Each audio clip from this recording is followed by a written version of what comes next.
Hey, everybody, and welcome to the Paula Ferris Show. Though this month, it's kind of been the Paula and John Show because my husband, my co-host, John, has been here all month for Hot Topics, and we are capping it off this week with a conversation about college. But John, we've had some pretty intense topics so far this month. No, thanks for having me, because I do feel like I am an expert now on menopause, teenagers, and politics. And that's, if you didn't listen to those episodes, make sure you go listen to those before you jump into this one.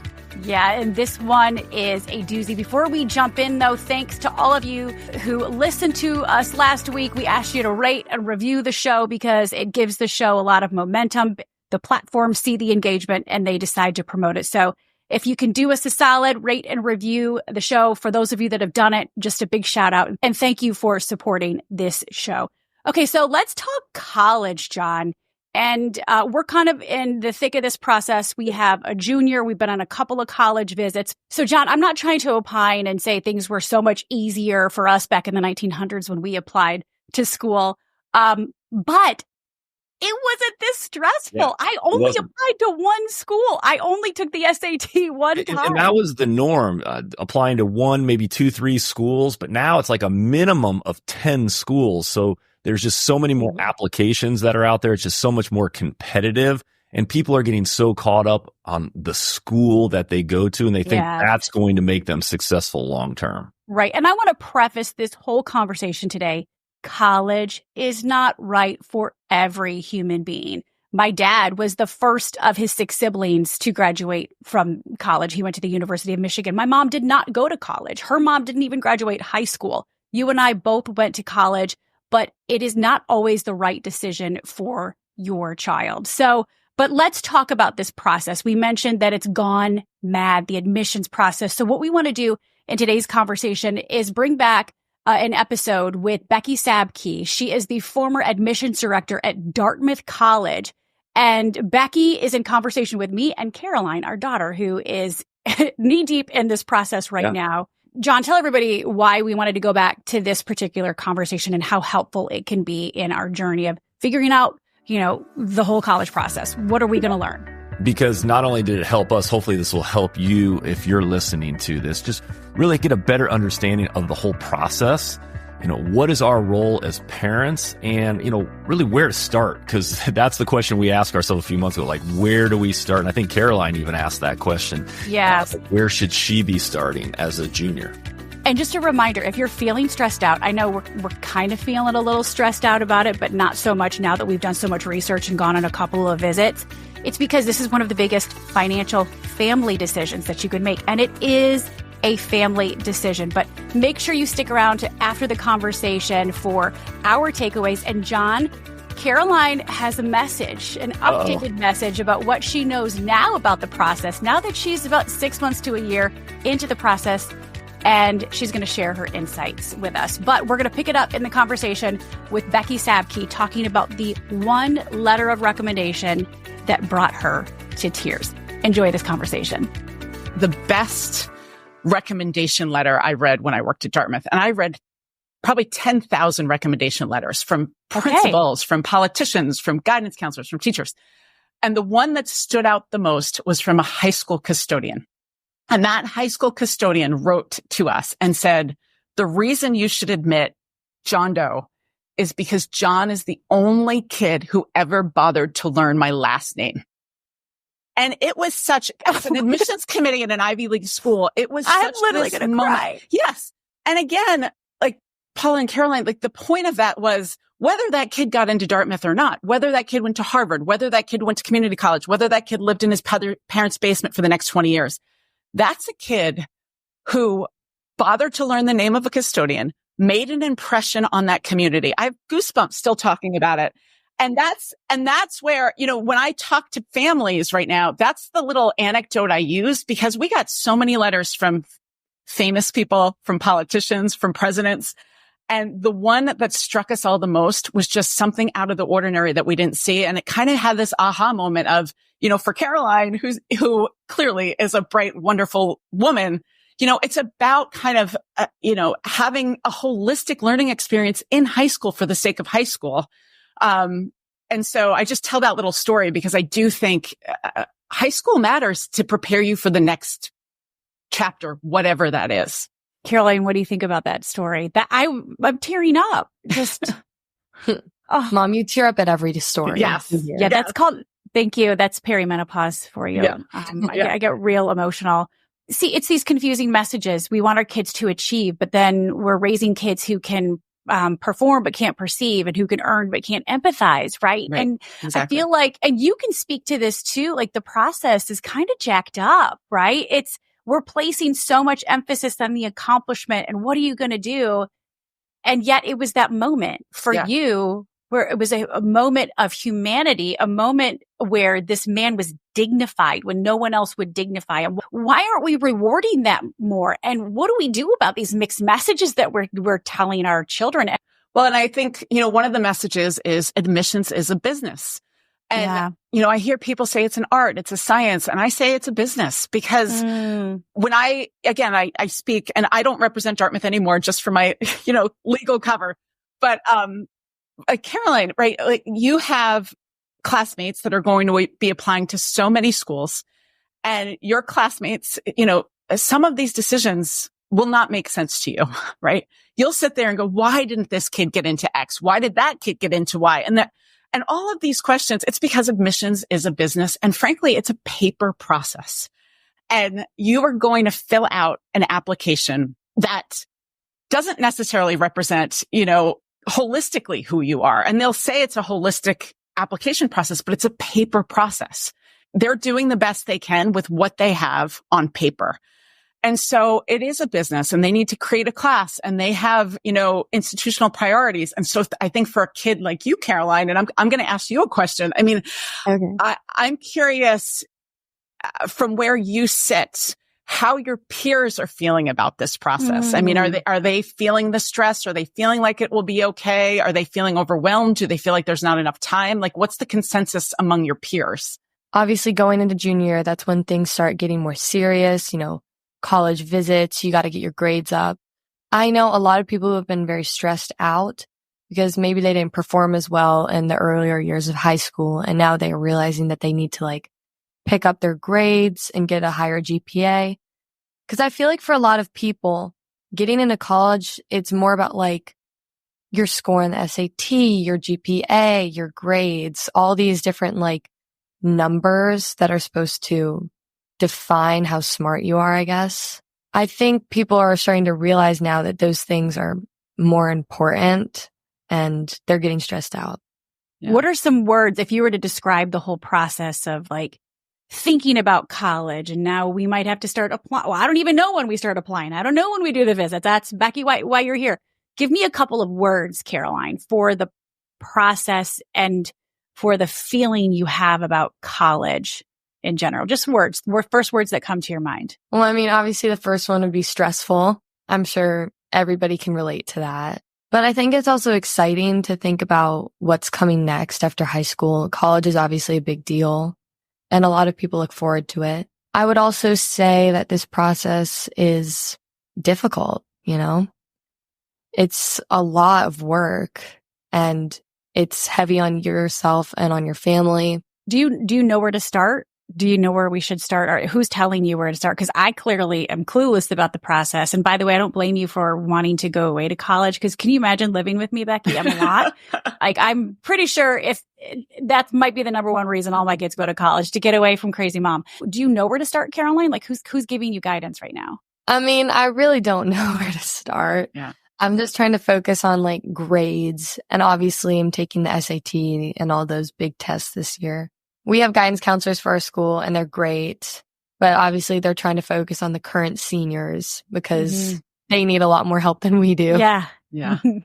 So I have advice on where to start. Yes. And Thank you, Caroline, I think what's funny is there are two mistakes you can make when it's time to start this process. Number one is starting with such a hyper focus on one school. And it does not sound like you're in that boat, but there are so many families out there that I witnessed just so hyper focused on a singular school. It usually has to do with legacy, right? It usually has to do with, what mom and dad has, dreamt for them their entire lives. So that's one mistake. The other mistake are students that wait too long. They're too intimidated by the process.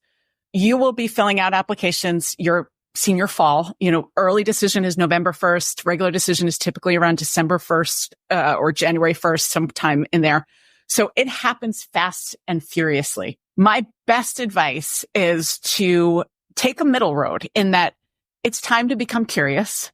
It's time to start thinking broadly about colleges, not getting too hyper-focused. I love that you have good guidance counselors because sadly, so many students out there don't know their guidance counselor, and their guidance counselors are so overwhelmed with other jobs they have to do, right? Like some schools have college counselors that have time and, as part of their portfolio to work one-on-one with students. Some are so overwhelmed. They have 5,000 kids and they don't even know their names. It's just a reflection of the education system in America, right? Yeah. Yeah. But my little tip, kind of a prescriptive tip for students, is that before you go on all of these college visits, which you will soon, usually they say that junior spring, usually spring break, is when a lot of students will take that time and go visit some colleges with mom and dad. But my tip is right now, if there are schools that you think that you are interested in, whether it's, Vanderbilt, whether it's the University of Southern California, whether it's Bucknell, whatever, I tell students to read their online student newspapers. I'm sure. Have you started getting materials from colleges, like emails? Yeah. Yes. Right. I've got a big stack of envelopes in my room. Right. As soon as you sign up for the PSATs, you're going to start getting all of it's the business of college marketing, and you're going to get all this information. It's going to feel overwhelming. And I think what you should do is think about, I'm sure you have a couple schools, don't name them because it's your private decision. But if you're interested in, Bucknell, you go, wow, I'm interested in Bucknell. It sounds a lot like this school. You just kind of start going through. But to save time and money, read the online student newspapers, because I feel like that's where you can get a lot of the more honest information about what's happening on campus in current time, what's important to students. Op-eds can be very helpful.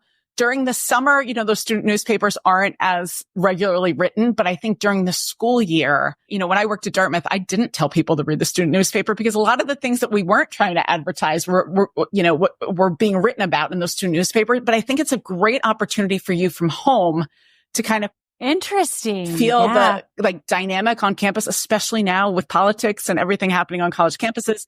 And then from there, start dipping your toe in, certainly by junior spring. And then you'll start making your list. And that's kind of a bigger conversation for senior year. But right now, the average number of schools that students apply to is between 10 and 12, which is a ton of schools. Wow. My other tip, I could talk about this. I'm going to stop talking soon. Real quick, wait. Yeah. Do you recommend 10 to 12? Or my recommendation is if you can identify a school you love, that you apply early if they have an early program, and some schools have early decisions, some schools have early action. Statistically, at most schools, that will be your best shot of getting in. However, that's not the case at every school. So again, ask whatever school. 10 to 12 seems like a lot to me. At the same time, in this day and age, when so many students are applying to so many schools, it's creating this problem, right? You are applying to more schools.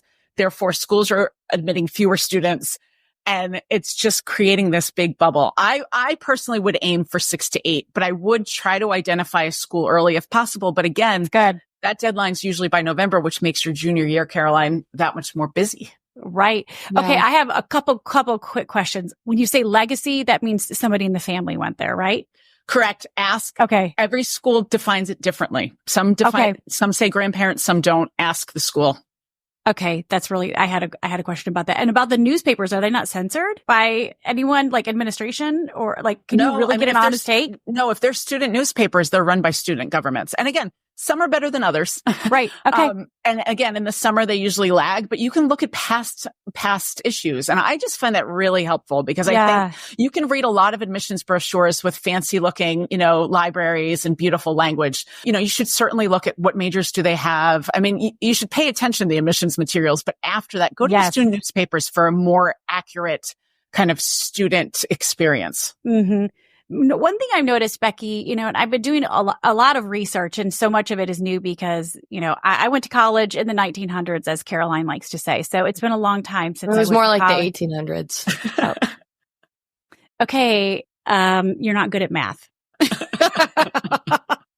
No, I went to school I graduated in 97 and so much has changed. You're a baby. I know. And my siblings all went to community college first. Yeah. I'm the only one in my family that didn't. I went to a 4-year university right away. I will say the way that we approach college as families and communities is very different. I've noticed based on the geography and also the family. So I was born and raised in Michigan. Okay. My husband was born and raised in Indiana. We met in Ohio. We lived in Chicago. We've lived so Caroline was born in Chicago and then we lived in New York for 10 years.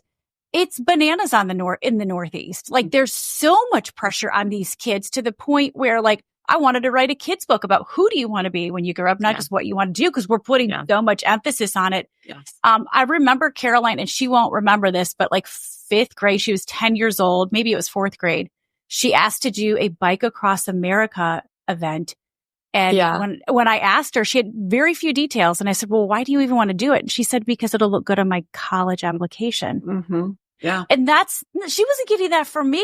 Yeah, totally. She's getting that from the community, from administrators, teachers, the school system. Yeah. It's just, it's too much. And so I do think that there's and now we're in South Carolina, would you say the pressure's a little different here, Caroline? Way lower. Yeah. Okay. Yeah. Yeah. Not that the standards are lower. Right. But no, I live in New England. It is bananas up here.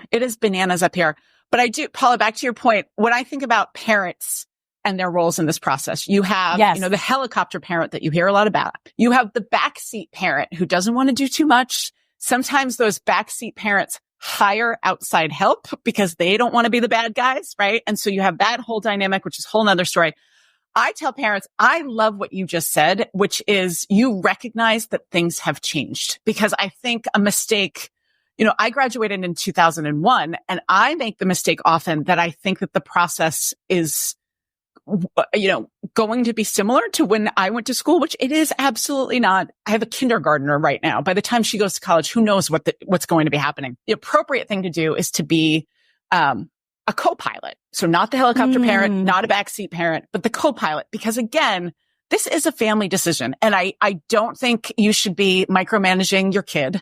I don't think you should be totally saying, oh, it's good, fine, honey, I'm just not going to look at anything. Because again, this is a conversation that the entire family, you're going to feel the brunt of this. Your daughter is going off to college. You're driving her there. You're dropping her off. You're going to help pay for this. You're the one. No, but really, it is. And they're all emotional now. It's emotional. It's grown and flown, by the way. I love them. And I have a kindergartner and I can cry at the thought of my kids sleeping. And so this is a family thing, but I do think being a co-pilot and recognizing whether you are a first generation college student, whether you have someone who, is 15th generation Harvard, the process is changing every year. I mean, look at these past couple of years. Some schools were test optional. Now tests are back. I mean, every year the process is changing. Being willing to learn along with your child, being willing to dip your toe in with your child and say to them, hey, let's talk about what does liberal arts mean? I mean, so many people don't know what a liberal arts college is, right? What does it mean to, what is a major? What is a minor? I mean, we take for granted that our kids know what this means. And I think for all of us to just have another learning opportunity and see how these colleges are changing, and certainly how the admissions process is changing over time, because it is changing constantly. Yeah. Caroline, somebody had a question for you. And I think this is also in the light of, there was some recent news. 1 in 3 companies say they no longer list educational requirements on their salary job postings. So it's easier to get a corporate job without a degree now. Caroline, are you feeling, and this was a question from Katie, she says, are students feeling pressure to go to college, pressure to get creative and follow a unique path? And how stressed are kids about this? You already said it was stressful, but are students feeling pressure to go? Or are you noticing that students are realizing there's other options? They could do vocational school or trade school or apprenticeship, or maybe they don't, they're not really sure what they want to do. Well, I would say, at least in our area, expectations are different for people. I know in the Northeast, you wouldn't really drive around and see a bunch of farms. Here, you can drive down the street and you'll see cows and horses on the side of the road, because, we live in the South and that's a larger thing down here. It's not a bad thing. It's just the way things are. And I think people are starting to realize that they don't need college to get a good job. people will go to trade schools. We have a lot of opportunities like those around here. For example, we have this thing called Tri-County Technical College, and you can go and just take certain classes and get a 2-year degree or something like that there. And we also have this thing called the Hamilton Career Center. You can go there and get certified in high school to be an EMT or something along those lines. Like one of my friends, she just graduated high school and she has been helping out and she works as an EMT, not fully by herself. She's still in training, but she helps with emergencies like that. Really interesting. Yeah. That's a really good answer. So in hearing that too, Becky, like, we talk about the first thing is identifying, why or why not college. And it may or may not be the right choice for your kid. But then how do you find the right school? How can I help Caroline find the right school? Not being that helicopter parent. What's my part in the process? Am I the one that's filling out the forms? Because I know some parents that are like, I'm busy filling out all the forms. I'm like, why isn't your kid doing that? Yeah, totally. So how can I help her find the right school and help her through this process? Like, what's my role as a parent? Absolutely. Your role as a parent is to say there are many right schools, because there are. And a fun fact is that the majority of American colleges and universities admit the majority of their applicants. Let me say that again. The majority of American colleges and universities admit the majority of their applicants. So that's just a little like, take a deep breath, right? But secondly, there is no right school, right? There are many right schools. And I talk about my book. I grew up in New Jersey. I went to public school in New Jersey. Both my parents went to college. And I was sure I was going to Dartmouth.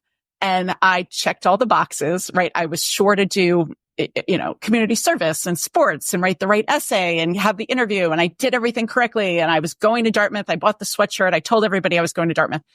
And then I got denied. And I wept at my mailbox because I made the mistake of getting so hyper-focused and feeling like getting into a college was the reward, not the reward of doing all the things that I did, right? Like you want to do things for authentic purposes rather than trying to check inauthentic boxes. So I didn't get into Dartmouth. Long story short, I went to Colby College in Maine, which I loved. It was such a great place for me. I graduated, I worked a little bit, and I came back to Dartmouth. And long story short, the dean who hired me to, make admissions decisions for the state of New Jersey, I said to him, you denied me, right? You denied me. How can I have this job? And the entire time I worked at Dartmouth, I kept my rejection letter in my desk as a reminder that all of these students, right, had been, the top kid at their school when it came to, rank and SAT scores and doing all these things. And yet still 90% of them were not going to get in, and they were going to be fine because they were going to find their Colbys. They were going to find their, Vassars. They were going to find their place because I would have been fine at many places, and Caroline will be as well. And I think so as a parent, I said earlier, it's great to identify a top choice, but there's no such thing as a safety school. To me, those are dirty words. I hate, because you don't want to marry your safety husband, right? Like you shouldn't call anything a safety school because there are so many great, there are great options out there. And Caroline is going to be happy at many of them, not all of them, right? So you do have to do a little bit of your homework, but a lot of these schools are so similar in what they offer, are so similar. And that's why they're competing so much to admit you and attract you, is because they're so similar, many of them. Yeah. How is that possible? So like when you get this rejection letter, you've bought the sweatshirt, Becky, this is, you put all your eggs in one basket. Yeah. How can we prevent our children who do choose to go to college? How can we prevent them from putting all of their worth and identity in where they're going to school and whether they get rejected or they get accepted? Again, I think it comes back to that first point. High school matters for the sake of high school. And you want to be proud of your kid. You're proud of your kid regardless of where they go, right? It does not matter. They are not more or less because they get into X. I can't stand, I watch these morning shows where they have the student who gets into all Ivies and, they're celebrated. And I think to myself, why are we celebrating that kid? First of all, they shouldn't be applying to all the 8 Ivies. The Ivies are very different. Like, why are we celebrating this? Because there's an equally exciting, compassionate, smart, wise, loving kid out there who didn't get into all 8 Ivies because they're business decisions. And it doesn't mean that that kid who got into 8 is more or less than someone who didn't. And so I think there's so little, I think the reason this admissions process feels so out of control is because it is out of your control. These decisions are out of your control. And so let's take back some of that control and say, we're going to care about high school for the sake of high school. And Caroline is going to do things in her school because she wants to act, because she wants to play the flute, because she wants to play soccer, not because she feels like she has to do something that Duke wants her to do. So that way, whether or not Duke takes her, who cares, because she did it for herself rather for another place. Let's say Caroline gets rejected by one of her top schools. Okay. And you don't necessarily know the circumstance, but you have, considering like your background, and you were the admissions director at Dartmouth, the irony of that whole situation, you get rejected and then you actually become the one who's now rejecting students is like, it's incredible. What do you tell her if she gets rejected? Like, how is she not supposed to take that personally? How is any kid out there who's getting a rejection letter from their quote unquote dream school? How are they not supposed to, wither up and feel totally rejected? Absolutely. And it's hard not to. I mean, I did, right? But admissions, I will say it till I'm blue in the face. Admissions is not personal. It's a business. And I think reminding yourself Caroline, you were just saying everyone's worried about the SAT, right? It's on paper, right? Like this is a paper process. They don't get to meet you. They don't get to spend a week with you. You might get an interview for 30 minutes with an alum. Great, right? I was supposed to read about 150 applications per week. I was moving and grooving. I'd read thousands of applications per week and I could put forward 1 in 10. And I write about in the book, there were some phenomenal kids I met while I traveled the world. And one I remember in particular, she never even applied to Dartmouth. And I remember thinking like, oh my God, right? But then there were kids I had to admit, frankly, that I wasn't so thrilled about. But it was institutional priorities and it was decisions that we were making as a committee because there were more than one people making this decision. And then there were kids that I absolutely adored meeting who were incredibly talented and they were fabulous on paper. But when it's 1 in 10, there's just not room. And so it is not personal. It is a business. And I think what the name is on your college sweatshirt does not define who the person is wearing it. Right. And so it is not your worth at all. And frankly, I feel like, and Paula, you've seen this too, like as we grow and we mature and we go on with life, we see that where you went to college really, it's not, a defining characteristic in who we are as people. It's a moment in time.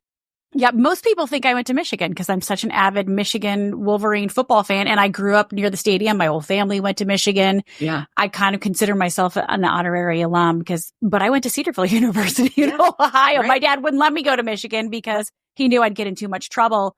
And real quick, tangentially, my co-anchor at GMA, Dan Harris, went to Colby. Yes, he did. Do you know? Oh my gosh, small world.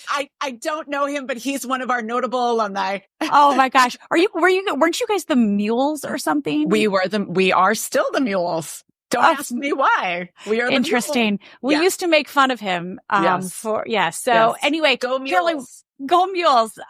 Caroline, I want to know, what are some of your big questions as you are entering this season? And clearly I don't know about this process and it's been a long time. So I have to treat it as like a whole new process. What are some of your big questions for Becky? And the big questions from your friends I think some of them are going on college visits already this summer. Yeah. Some of my friends are actually starting to visit schools within the next few weeks. I mean, how do I really start? You said to look at the student newspapers. When do I go and visit colleges? Do I have to visit a college if I'm not necessarily interested in it? Yeah. So there's a book called The Fiske Guide to Colleges, Fiske.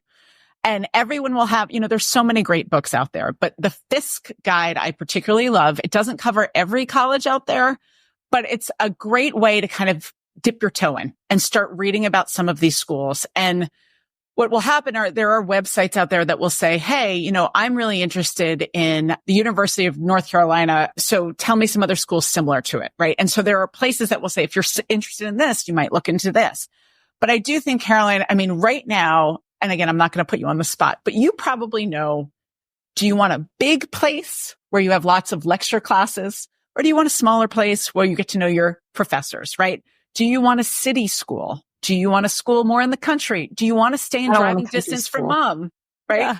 But She won't go to Clemson. It's a great school and it's 20 minutes from our house because it's too close. But but that is something that you know right now. I think broadly, right? Like I can't stand that we ask students to try to think about majors or minors right now because most students change their mind. That's another 100%. Fun fact. They change their mind.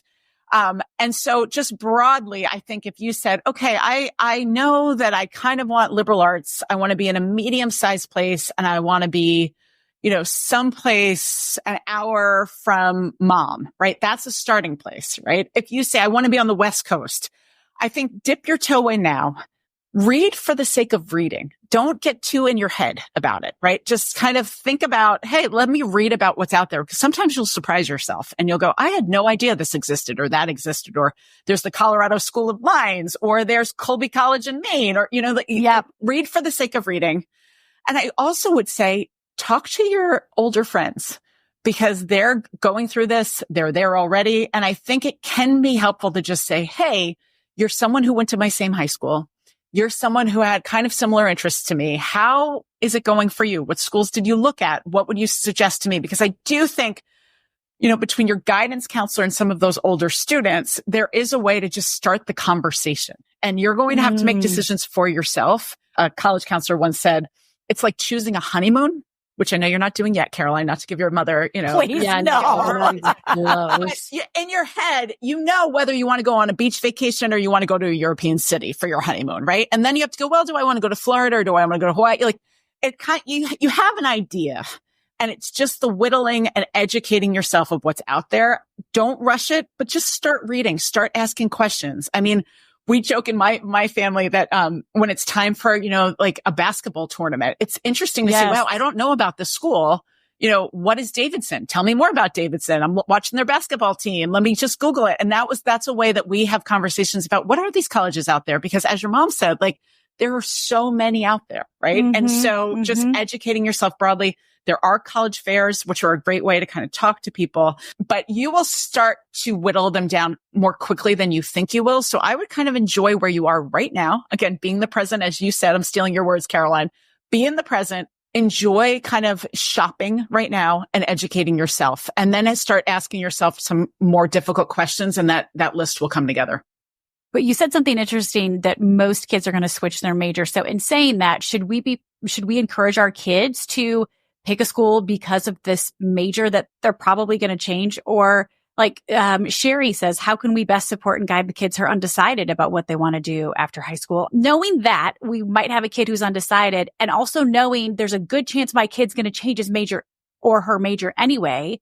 Absolutely. How do we then, that kind of changes the whole equation, doesn't it? Absolutely. Paula, what was your major? It was broadcast communications with a minor in music. And I dropped the music right when I got there because I realized I'm good at the clarinet, but I actually don't like it. So I dropped it right away. But you broadcast communications, I mean, that served you well then, so you knew. Yes. Well, I kind of knew. I emphasized, behind the scenes production, editing, all of that. But my husband really isn't using, he's in commercial real estate. So he's not really using his major. And I understand that and it forces us to like lock in on something that we may not really love. Absolutely. Just because I spent so much on this education. Absolutely. Right? Well, I love the European model, which is most of them take gap years where after they graduate from high school, they take a year, they work, they volunteer, they make some money, they intern to get a better idea because we're pushing these kids too early, in my opinion.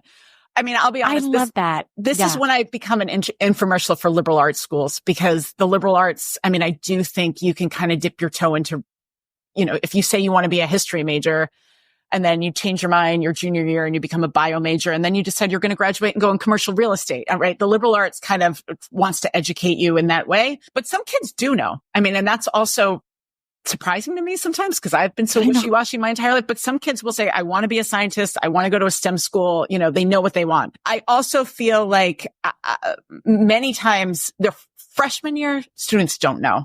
By sophomore year, again, they get nudged in a direction. Sometimes it's by an internship. Sometimes it's by the classes that they've liked or not at college. And so I would say, don't feel, if you know, you know.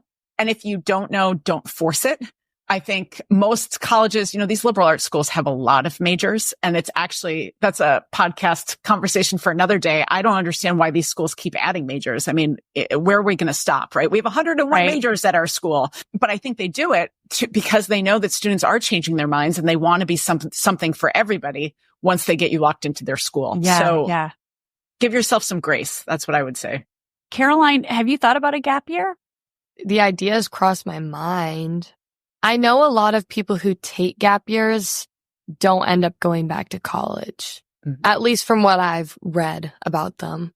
Okay. Explain maybe what is a gap year? Like in my mind, they're just traveling and living their life before they have to go to college. But you're saying it's an opportunity to work and maybe do something in the field that they're interested in to kind of cross it off the list or decide that that's something they want to pursue. What is a gap year? How does it work? Is it something of privilege? Is it only kids with money can do it? Explain to us because Corrine and Brooke, so many people had questions about gap years, the pros and cons. Tell us a little bit about it. Gap years are different for different people. And so, for example, you have, the students who it's not a gap year, but they'll go to their PG year because they're an athlete and they want to play another year of hockey at a prep school, and they'll be stronger and bigger by the time they go to college, right? That's not a gap year. That's a PG year. Some gap years, I agree with you 100%, are a position of privilege. And it's wealthy students or wealthy families who can say, hey, Johnny, we're going to go set sail around Greece for a year because mommy and daddy want to do that before you go off to college. And we have time to do it. In Europe, it is a different model. I mean, it's not something of privilege. A lot of students take gap years, but it's more of the norm. Here in the US, it's not common. I wish it was more common. I wish it was a year to work, period, end of story. Whether that's a year of working at McDonald's, whether that's a year of, interning with mom at her podcast, I think that would be a great opportunity for kids to kind of figure out what's next. Yeah. And also, after high school, because high school is a ton of work, and some kids apply to colleges before their gap year. Sometimes some kids apply after their gap year. I mean, but it's not that common in the US. I wish it was, but I do think it's a position of privilege here where, it's not common for kids to graduate high school, go work for a year and then apply to college. It's more of a push just to get going and get started. It's really kind of fascinating. And by the way, Caroline, we won't be asking you to sail around Greece with us for a year. Okay. Although we would love to do that. I wouldn't say no. I know you wouldn't. Michael and Krista have some questions. Michael says, when do we start applying for scholarships and grants? Krista says she's terrified of the FAFSA, which is FAFSA. It's the free application for federal student aid. It's a form. It's an application for federal student aid. She didn't go to college, so she doesn't really know the process. So when it comes to scholarships and grants and the FAFSA and student aid, when does that process start? And that also has to inform the decision. Because Caroline, what have we told you about college? We have a set amount. We're not paying the full amount.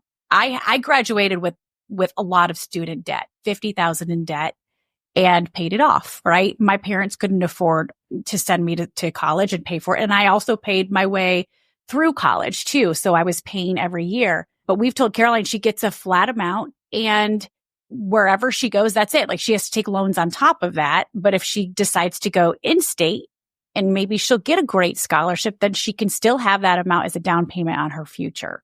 So I guess that's a weird way of saying, when does this all start? The scholarship, grant, financial aid, and also how much of that should weigh into the decision? Like Caroline, how much that's changed everything for her. Absolutely. So I'm going to answer the first question first from your listeners. So these forms and the FAFSA form, the infamous FAFSA form. So hard to say, isn't it? FAFSA. Yes, it's very hard to say. It's also, these financial aid forms they're supposed to be straightforward, but frankly, different colleges and universities have different policies. Some are need blind, meaning they're going to admit you whether or not you need financial aid. Some are need aware, which means if you need financial aid, it might affect your admissions decision. There are merit scholarships, right, which are based on academic merit. There are athletic scholarships. There are legacy scholarships. I mean, financial aid can be so confusing. And what's important is that different schools have different policies when it comes to scholarships.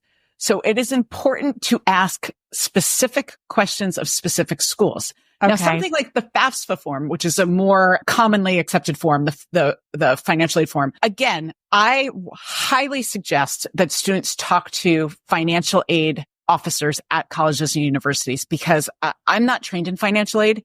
At Dartmouth, we were need blind. So I legally had nothing to do with it because I wasn't allowed to know whether or not you needed financial aid. So I couldn't answer questions, et cetera. But colleges and universities have financial aid offices. It is important to start early. It is important to meet deadlines. It's important to be honest. But to your second kind of part of the question, Paula, is that, these are family decisions about financial aid. And I think this is a great opportunity to educate our kids about money. And I know in my family, I didn't know what a loan was, right? I didn't know what a low interest loan was. I didn't know, what it really meant to be paying off loans for the next 20 years and how much money that was going to, it's a great opportunity to sit down and talk about money. And I tell families, whether you have all the money in the world or whether you have no money, have a conversation about financial aid in general and how you pay off car payments. And all of this kind of comes together. Work study is another big conversation because for some kids, it's easier to get jobs on campus than other places, right? So have conversations about, are you going to be expected to work while you're at college? And I would say when it comes to making decisions about where you're going to go based on money, that is a very individual, personal decision. And some kids will say, I want the scholarship. I want the bigger scholarship. I'm going to go to a state school where they're going to give me more money. And other kids are going to say, I'm going to take out loans to my nosebleed to afford school. And I feel like this is a personal decision that really needs to be discussed by the family, but it's a great opportunity to talk about money. I mean, I feel like it's one of the first times that a lot of high school students have these kind of more high-end conversations about how to afford their futures. Right. And real life conversations, like how to adult. Right. How to adult. Caroline, you have Becky's ear. What questions do you have? What burning questions? So I've been thinking about this a lot lately. Obviously, there's bigger schools that I've been thinking about going to, but looking into these schools more, they can be very, very expensive. And I'm trying to decide now whether I would rather go to maybe a less prestigious school where I can get more scholarships and have less student debt, or go to a bigger, maybe better school, but come out of college with loans and debts I'm going to have to pay off for the next 20 years. Yeah. I love your question, Caroline. And I think that is a question that's going to perpetuate your adulthood, right? Because we say, should I take the job I love that pays me nothing? Or should I take the job I hate? That, right? It's just a hard question. And I think most importantly, when it's time for you to choose where you go to college, I want you to remember that high school is what you make of high school. College is what you make of it. And so I would see students that, again, and I love Dartmouth. Legal note, I don't represent them anymore. I love Dartmouth. But I would see students come to Dartmouth and think, I've made it, right? I'm going to have the Ivy League degree on my diploma. I don't have to do anything while I'm here, right? And they realize it's really hard. College is hard. And number two, when you graduate, it's still a competitive job market out there. And so how to make the most of the opportunity you have wherever it is, whether it's community college. Yeah. And again, we don't have time to talk about kind of the application specifics, but I began talking about the janitor recommendations. And one of the things I talk about a lot are teacher recommendations, because kids will ask me, who do I ask? What are they looking for in these recommendation letters? When do I ask teachers? And again, I flip it on its head in that you're going to have to ask 2 teachers for recommendation letters when it's time for you to go to college. And I can tell just from talking to you for 40 minutes, Caroline, that you're not the type of kid who's likely kissing up to a teacher just for a college recommendation letter, but you're curious because you're curious, right? That's why you're spending time with mom today on this podcast. Mm-hmm. And so I feel that way about college. Like when you go to college, you're curious because you're curious about the things that you're learning. And when it's time for you to make that decision, you could be like me. I didn't get into Dartmouth. I went to Colby. I loved it. I made the most of it. And I ended up working at Dartmouth, right? Who would have guessed that my path would have gone that way, right? Crazy. I had other opportunities with bigger scholarships at other schools that I didn't choose, not because of the money, but for other reasons. And frankly, I had another opportunity in a school that might have been a little bit more well-known. But for me, I wanted a particular thing when it came to athletics that led me to a different school. And so you're going to choose the school that you can make the most out of. And money is a factor in that. Absolutely. But there are going to be so many factors in this that you're going to weigh the pros and cons. It's going to be an easier decision for you once you figure out what you want and how, wherever you go, you're going to make the most of it. Awesome. Did that answer your question, Caroline? Yeah, that did. You guys were also talking earlier about like where you get your degree from and where you went to school is starting to matter less and less. I just wanted to follow up on that. I'm not the statistics person for that question. I mean, there are other experts out there that do real data on this, but I would say that the college admissions process is so competitive and there are so many ways now of learning, right? This whole online learning thing. Look at what COVID did for us, right? We learned that people can do podcasts from home. They can do the world is changing rapidly, and college degrees, there's a lot of talk about what is the value of a college degree. And I would say from where I sit, the value is in the person who is getting the college degree. And so again, if you're going to go to Dartmouth and make the most of Dartmouth and take advantage of your professors and do the internships and rock that opportunity, when you graduate, are you going to have a better chance of getting a job at your dream job? Probably, because you rocked the opportunities that you had while you had. If you go to Dartmouth and you rest on your laurels and you don't get to know your professors and you graduate and you want to work on the View someday, but you didn't take advantage of the internship like the other kid did, maybe down the street at community college. That kid, I mean, I got all my jobs because of internships. I don't know about you, Paula, but it was because of internships, not because of my degree. Yep. Internships, but like just also being willing to take a $7 job, $7 an hour job, become a PA, took the lowest job on the totem pole and just made the most out of the opportunity. Yes. Made the most out of it. So, yep. Mm-hmm. Okay. So what I'm hearing, it's less about where you go to college and more about how you take advantage of what college you go to. Yes. Right? And I would say, I mean, some of these colleges have amazing opportunities. Again, at Colby, back to Dan Harris, there were a lot of communications alumni. No, but there are a lot of communications alumni who went to Colby, and I got an internship at Comedy Central through a Colby alum. And I loved it. And it was this great opportunity because some of these schools have terrific alumni resources, right? So I'm not poo-pooing the Dartmouths and they have amazing resources. But again, you got to show up. You got to be willing to take the $7, an hour work. It's a little bit of both. And frankly, I also think it's a little luck because I do believe in a little luck sometimes. Hard work, fame, and a little bit of luck. Yep. Caroline, you're going to fly. I'll vote for you when you run for president. Me too. Okay. Actually, I'll be your vice president. Although you probably wouldn't want me on your ticket. I'll pass.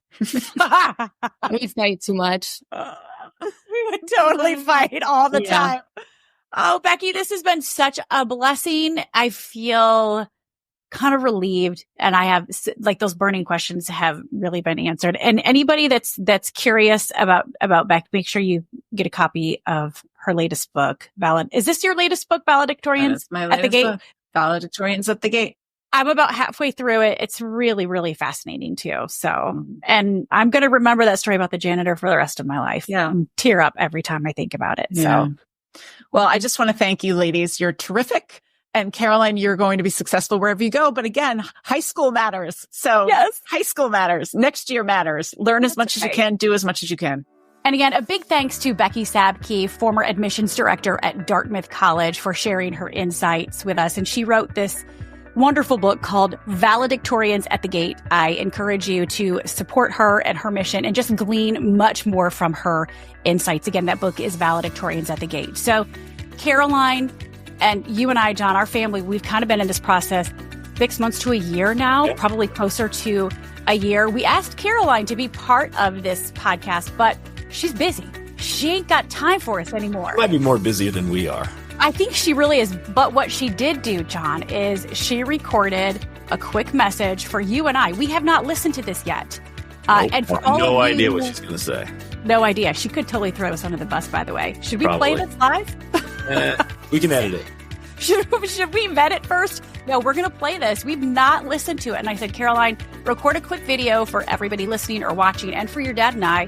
Tell us what you know now about the process, something that you want to share with everyone else that might be helpful. So here it is. You ready, John? I'm ready. Take a listen to your daughter. So if you've been listening to my parents' podcast, you know we've been going through a college series. And I've been going on a lot of college tours recently and learning a lot about a bunch of different schools. Something I learned the most about the college experience is probably that I don't need to go to some super difficult school that I'm going to have to take a ton of AP classes to get into. But rather, I just need to go to a school where I'm going to have a good experience and I know I can do what I love. Wow. She's pretty smart. We are raising such a wise young woman. Right. It's crazy to say young woman, but that's what she's becoming. Right. And I don't think she would have said that a year or two ago. She felt so much pressure to go to school X or school Y. And she's realizing, and that's one of Becky's big points, one of our key takeaways, John. Our role as parents is encouraging our kids. There are many right schools for you. There's no such thing as a safety school. It's what you make out of the opportunity. Yeah, it's important. She said something. The value isn't as much in the university. It's the value in the person and the experience that they have in that university. And I think that's more important. Just because you have a degree from a particular university or a degree, it doesn't mean you're going to get that job or that dream career that you want. It's more about what you are doing while you're at that university, whether it's a big university, a small university, whatever part of the country it's from. And that's what employers are looking for. I know that's what I look for when I'm hiring people into the commercial real estate world. I want to understand more about their experience that they had. Did they have any internships? Did they travel abroad? What types of jobs did they have while they were in school? And that degree means something, but not as much as you would think. Yeah, it's not so much where they got the degree from. It's did they make the most out of the opportunity? Because you see Ivy League kids all the time, and they're not always the ones that are making the cut. It's about the experience, the internships, and the opportunity that they made out of their college experience, right?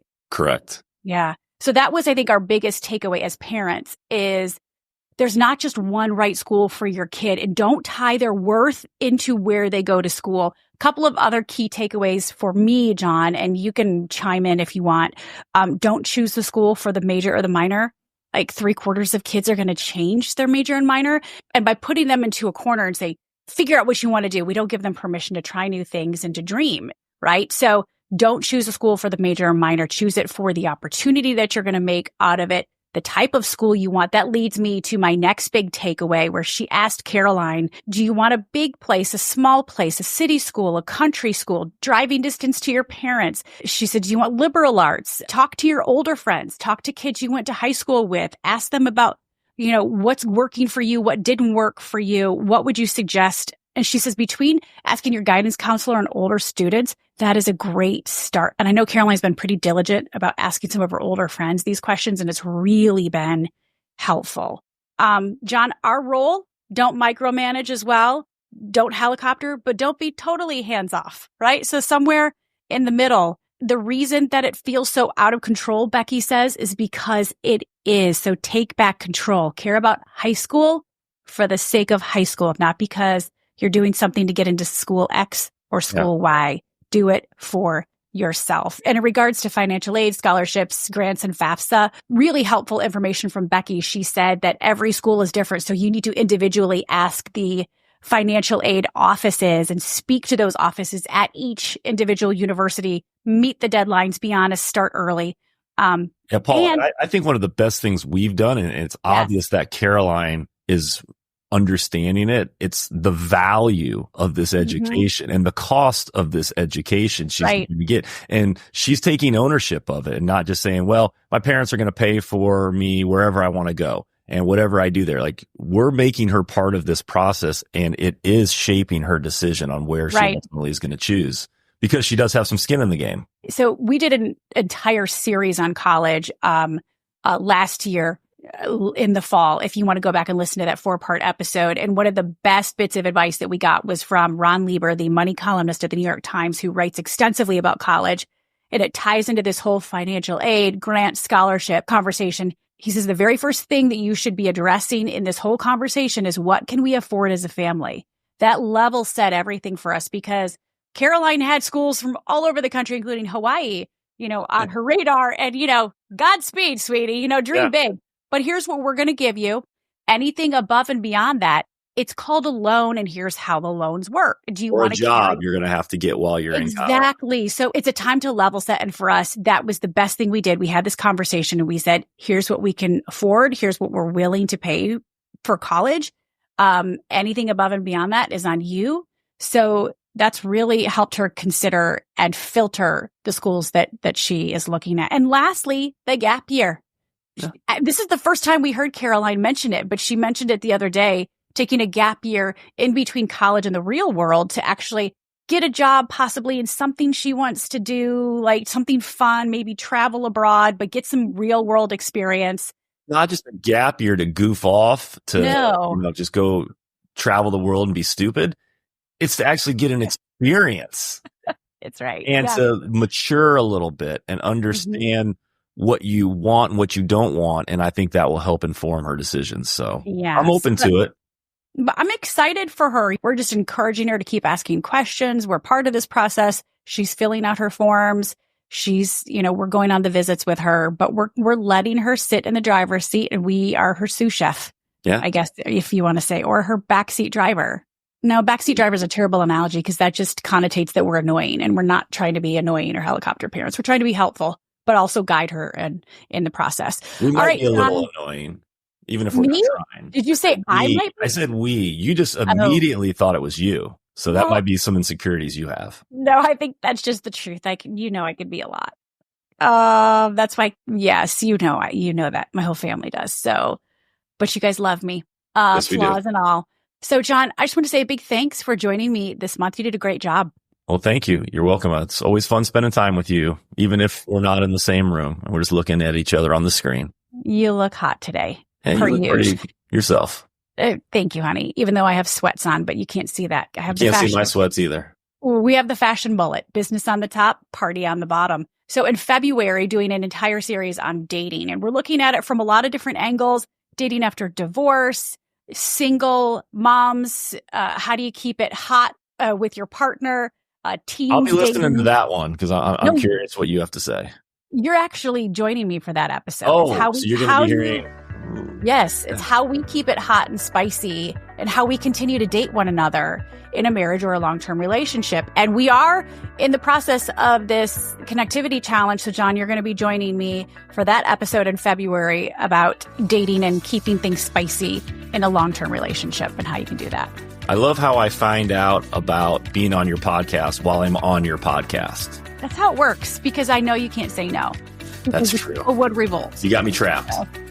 I love you, honey. Hey, everybody, thanks so much for joining the conversation. Make sure you rate and review and you share this conversation with your friends so we can keep these going on. And we're going to be back next week, or I'll be back next week as we continue to talk about it. John, do you want to take us out for this month of January? Sure. Thank you so much for joining the John Kruger Show. My co-host, Paula Ferris here. Thank you so much. Have a great rest of your week. I love it. I love it. All right. We're going to keep talking about it. See you next week, everybody. I know you guys thought you were done with me, but not quite yet. I have one more thing to tell you about. If you're watching on YouTube or you're listening on your favorite podcast platform, don't forget to subscribe to the show. I don't want you to miss a single beat or a single conversation. And remember, my DMs are always open. Tell me what you want to talk about.